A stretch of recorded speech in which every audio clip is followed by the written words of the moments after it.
ഇപ്പം നമ്മൾ പാത്രങ്ങളും ലിക്വിഡൊക്കെ നമ്മൾ കടകളിൽ നിന്നൊക്കെ മേടിക്കുമല്ലോ. അപ്പം നമുക്ക് 5 ലിറ്റർ പാത്രങ്ങൾ ലിക്വിഡ് എങ്ങനെ വീട്ടിലുണ്ടാക്കാമെന്ന് ഞാൻ കാണിച്ചു തരാം. അപ്പം 5 ലിറ്റർ ഇതുണ്ടാക്കാനായിട്ടുള്ള ലിക്വിഡ് ഉണ്ടാക്കാനുള്ള സംഭവങ്ങളൊക്കെ ഞാൻ കാണിച്ചു തരാമേ.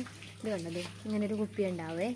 5 ലിറ്ററിന് ഇതിന് വരുമ്പോഴത്തേക്ക് ഇത്രയൊക്കെയാണ് കാണിക്കുന്നത്. ഇതൊരു ഇത് മണം വരുന്നതിന്, ഇത് കളർ വരുന്നതിന്. അപ്പോൾ ഇതിൻ്റെ സംഭവം എനിക്കറിയില്ല. അപ്പോൾ ഇത് 2 കൂട്ടം പൊടി ഉണ്ടാവും, പിന്നെ ഇതും ഉണ്ടാവും. അപ്പോൾ നമുക്കിത് 5 ലിറ്റർ വെള്ളം എടുത്തിട്ടുണ്ട്. ഇതിലേക്ക് ഈ കുപ്പിയിലേക്കുള്ള സംഭവം ഒഴിക്കുക. ഇത് പ്രത്യേകം ശ്രദ്ധിക്കുക, നമ്മുടെ കയ്യിൽ കാലിലൊന്നും വീഴാതെ പൊടികളിലേക്കാൻ ചാൻസ് ഉണ്ട് കേട്ടോ. അപ്പോൾ ഇത് എടുക്കുമ്പോഴത്തേക്കും നമ്മുടെ മുഖത്തോ കാലിലോ കയ്യിലോ ഒന്നും വീഴാതെ ശ്രദ്ധിക്കേണ്ടതാണ് കേട്ടോ.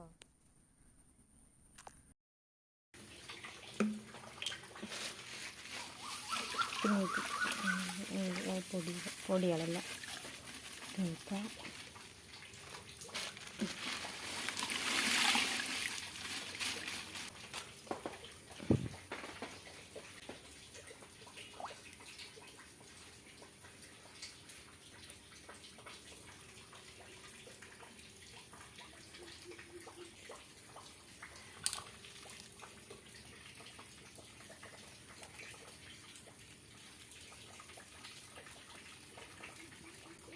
ഇതെല്ലാം മിക്സ് ചെയ്ത് വെക്കുന്ന പോലത്തെ ഒരു കോലോ കമ്പോ കൊണ്ട് നമുക്കിത് നന്നായിട്ട് മിക്സ് ചെയ്യണേ.